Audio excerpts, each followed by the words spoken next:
माँ को लिवा कर नहीं आए। मैं चल रही हूँ, यहीं पर बैठकर इंतजार करती हूँ।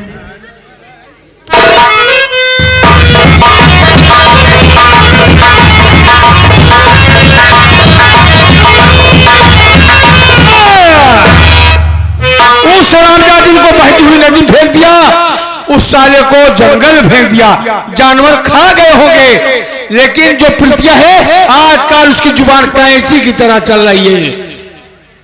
इसी तलाश थी और यहाँ के बैठी है, आवाज लगाता है प्रीतिया, अपना नाम बताऊंगा तो तू मुझे गाली देगी। मैं तेरा बड़ा भाई गजराज कंस हूँ। हराम को नीच जानता था? मेरी भाभी पका है। तेरी भाभी माँ तो वहां गई जहां से कोई वापस नहीं आता प्रीतिया, और जो भी मेरी बात नहीं मानेगा सबकी मौत के घाट उतार दूंगा। मैं तेरे पास क्यों आया हूं? किस लिए आया है? तू जवान हो गई है, जब से तुझे देखा हूं मेरा दिल तेरे ऊपर आ गया है। आप लोग सोचते हो ये मेरी बहन है, मेरी बहन नहीं है। इसके घर में मेरी परवरिश हुई है, ये मेरी सगी बहन नहीं है प्रीतिया। आज हम तुमसे प्यार करेंगे, जी भर के प्यार करेंगे। जवान हो गई है। हराम को नीच, तुझे शर्म नहीं आ रही? ऐसी बात कर रहा है। अभी आगे क्या करूंगा उसको देख।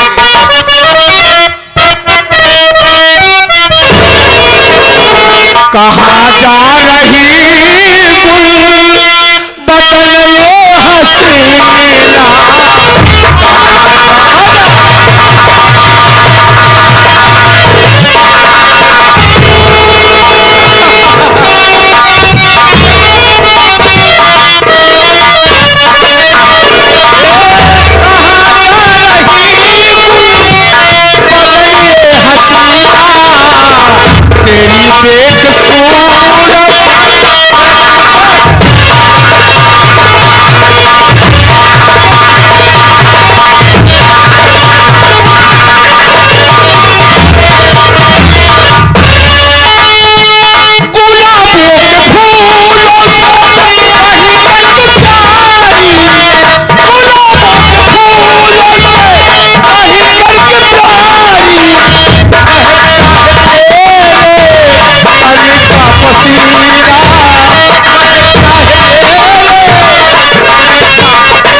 तेरी देख सूरत बात नहीं मानेगी? नहीं मानेगी तो ही भेजूंगा जहां तेरी भाभी गई है। हराम को नीच, तुझे देखकर मुझे गिन छूट रही है। नीच पापी, तू जहां पर मरेगा तुझे पानी तक नहीं मानेगी तू मेरी।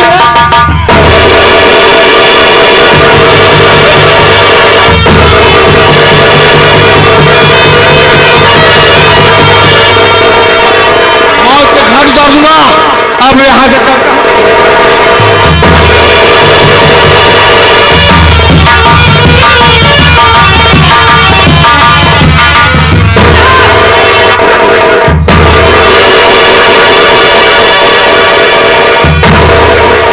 बहन प्रीति, साफ साफ बतावा क्या तोहार हाल बनास? उदयंगा के सिर्फ नाम बता दो जब तोहरे पेट में चाकू मारस। अरे ये चाकू ऐसा का गोद गोद के मार डाल सारे का। बोला गुड़िया। भैया यहाँ पर गजराज कल से आया था, मुझसे उल्टी सीधी बातें करने लगा। जब मैं उसकी बात नहीं मानी तो मेरे पेट में खंजर मार दिया भैया। भैया ना गुड़िया तो क्या कुछ न हो।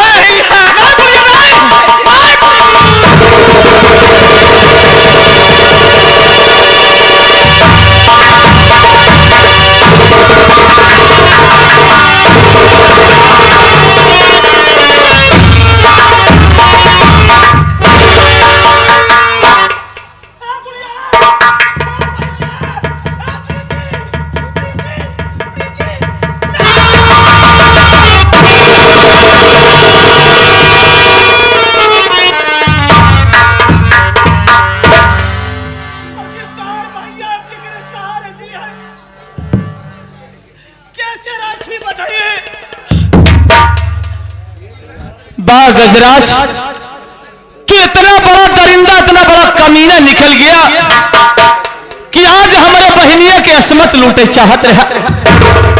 जब नाकाम हो गया तो बहनिया के पेट में चाकू मार दिया। हमार बहनिया हमेशा हमेशा के लिए दुनिया छोड़ के चल बसी। हम इतना अभागा, इतना बदनसीब है कि हमारे पास एक फूटी कौड़ी नहीं बा, एक पैसा नहीं बा कि बहन के खातिर हम कफन ले आ सकी, बहन के अंतिम संस्कार कर सकी। अरे भैया, ये अपना गांव है, अपना देश है, ये नन्हे मुन्ने बच्चे माँ बहन आई है, अगर ये गांव वाले से इमदाद करोगे भैया तो बहन के कफन के लिए जरूर मदद मिलेगा भैया। ठीक है भैया, तो का विश्वास है कि बैठा हुआ महान भाव ई भैया बाबू दाता धर्मी ई माई बहनियन चाची हरे हमार मदद करी, हमका कफन के पैसा दे ही तो जरूर हम भीख मांगब। हे भैया, हे बाबू, हमार मदद करा बाबू। हमरे सामने बहन के हमरे लाश पड़ी बाटे, हमरे कफन के पैसा नहीं बा बाबू, हमका कफन के पैसा दे बाबू, हमार मदद। हे बहनी, हे दीदी, हे चाची, हमार मदद कर।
ये आगे बड़े भैया दुर्गेश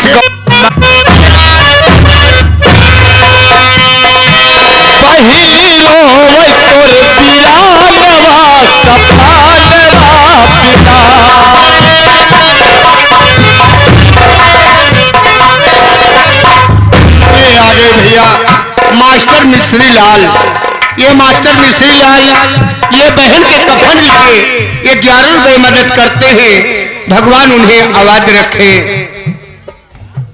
मालिक हमेशा आपके खुशहाल रखे, भैया के हमेशा भंडार हमेशा खजाना भरा है।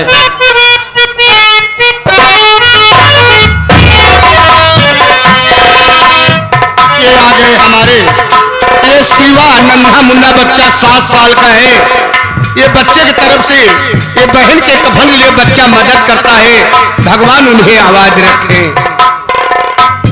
जब तलक गंगा जमुना में पानी रहे, जब तलक गंगा यमुना में पानी रहे, तब तलक इस बच्चे की जिंदगानी रहे। मालिक हमेशा उस बच्चे को खुशहाल रखना।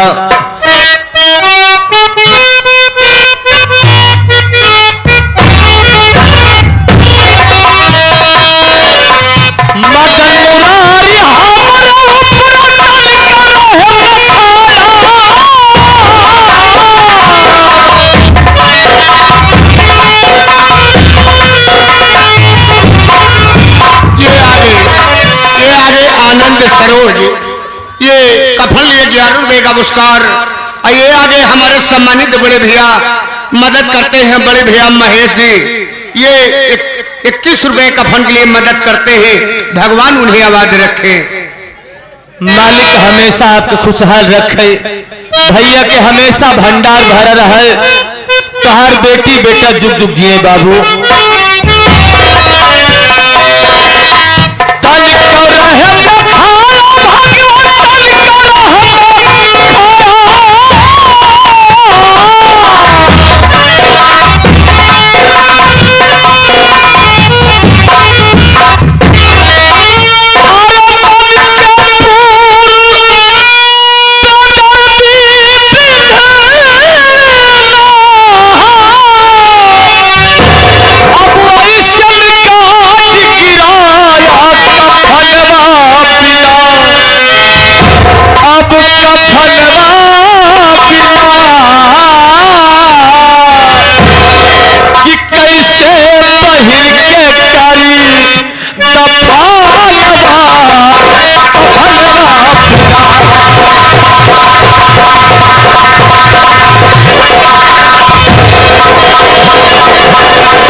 प्रधान जी, ये कफन लिए गया, ये मदद करते हैं पार्टी, तो सब प्रधान जी को नमस्कार हो।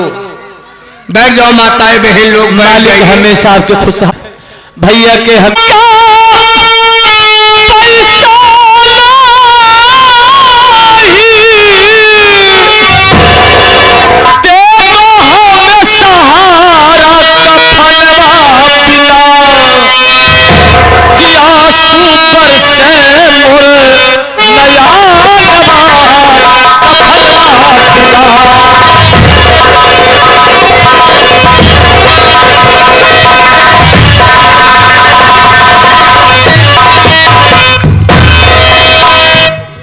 भैया बाबू बहुत मदद के हैं, दाता धर्मी बहुत मदद के हैं, दीदी बहनी है बहुत मदद के हैं।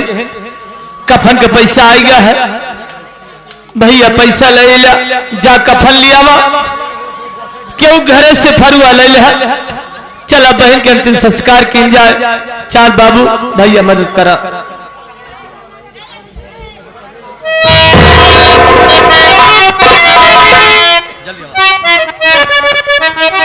ये आगे हमारे सम्मानित बड़ी भैया गुप्ता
बहुत अच्छा किया, बहुत अच्छा किया गणराज कश, जो तूने इनायत बढ़ा दिया। आज तेरे ही कारनामों ने एक लाचार बेबस राधिका को एक डाकू रानी बना दी।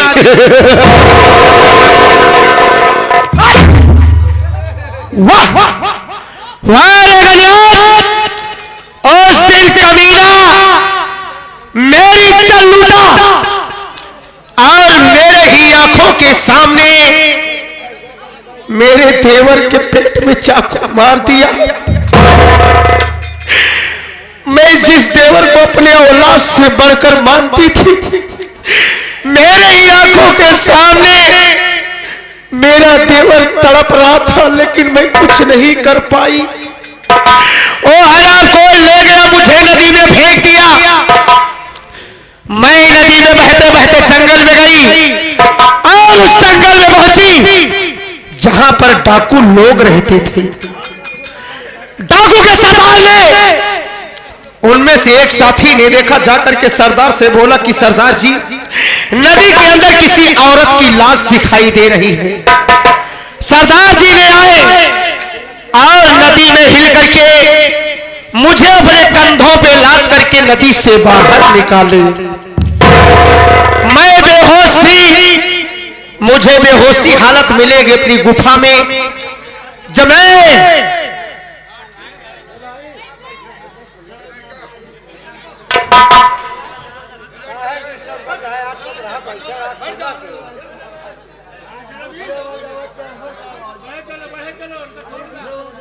भैया भवानी, तो मैं सरदार से बोलेगी, सरदार जी आपने मुझे मरने से क्यों बचा लिया? उन्होंने कहा, बेटी अभी तेरी जिंदगी बहुत लंबी है, मरना क्यों चाहती है? मैं बोलेगी, सरदार जी इस दुनिया में मैं जीने लायक नहीं हूं, मेरा सब कुछ लुट गया, मैं किसके सामने अपना मुंह लेकर के जाऊंगी? उन्होंने कहा, बेटी उस कमीने का नाम बता जिसने तेरी जिंदगी को बर्बाद किया है।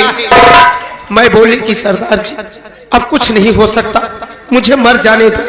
उन्होंने कहा नहीं बेटी नहीं, तेरे मरने से क्या तेरा दुश्मन मर जाएगा? अगर तुम चाहो तो अपने अपमान का बदला अपने दुश्मन से ले। भैया बैठ जा, नहीं सही बंदूक ही नहीं हमारे पास, ओरिजिनल लेहन ना यही हम समझ जाते हैं। नौटंकी नोकल बंदूक तरह हमें कर मजबूर हम सभी हमारे हैं। सरदार जी ने बोला कि बेटी तुम चाहो तो अपना बदला ले सकती हो। मैं बोली कि बताइए कौन सा रास्ता है? सरदार जी ने बोले कि बेटी मेरी बात मान, अपना रास्ता बदल दे। अगर अपने इज्जत का बदला लेना है, अपने देवर के खून का बदला लेना है, तो ये ले बंदूक और राधिका से बन जा डाकू रानी। आज सरदार जी की बात मान करके अपने हाथ में बंदूक का बाना उठाई, बंदूक बाना उठाई। उनके बाद का मां भवानी कसम खाई कि गजराज जिस दिन तेरी मेरी मुलाकात होगी, मां कसम लगाऊंगी लाल नीचे खोपड़ी आसमान में डिस्को भांगना डांस करते नजर आए। मैं उस गजराज की मौत बन करके घूम रही हूं, लेकिन मैं जब भी गुफा से निकलती हूं तो मेरे सरदार जी ने ऊंची पहाड़ी पर एक छोटी सी मंदिर है, उसी मंदिर में मां शेरावाली की मूर्ति है। हम सभी साथी लोग जाते हैं, पहले मंदिर में अपना माथा टेकते हैं, मां के चरणों से आशीर्वाद लेते हैं, उसके बाद जहां जाने का जी करता है हम लोग चले जाते हैं। लेकिन समय हो गया है, पहले चलती ऊंची पहाड़ी मंदिर पर मां शेरावाली के दर्शन करूंगी, उसके बाद मेरा अगला निशाना होगा गजराज कंस। चलो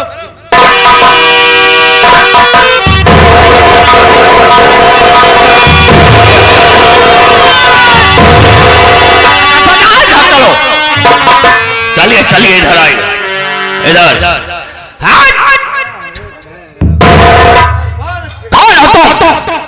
जो मेरे सामने आ गए हो, जो बातें मैं पूछूंगा उस बात को साफ साफ बताना होगा, क्योंकि मैं पहाड़ी पर से सुन रहा था। सुनो मेरी बात को गौर से।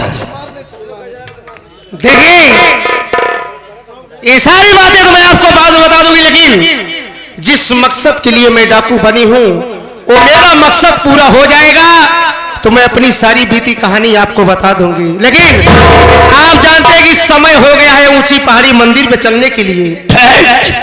इसका मतलब मैं समझ गया, ये बातें आपको बताना होगा फिर बाद में, आप किसी परेशानी में। चलो ठीक है, चलिए इस वक्त, लेकिन मैं आपको अपनी बहनी मानता हूं।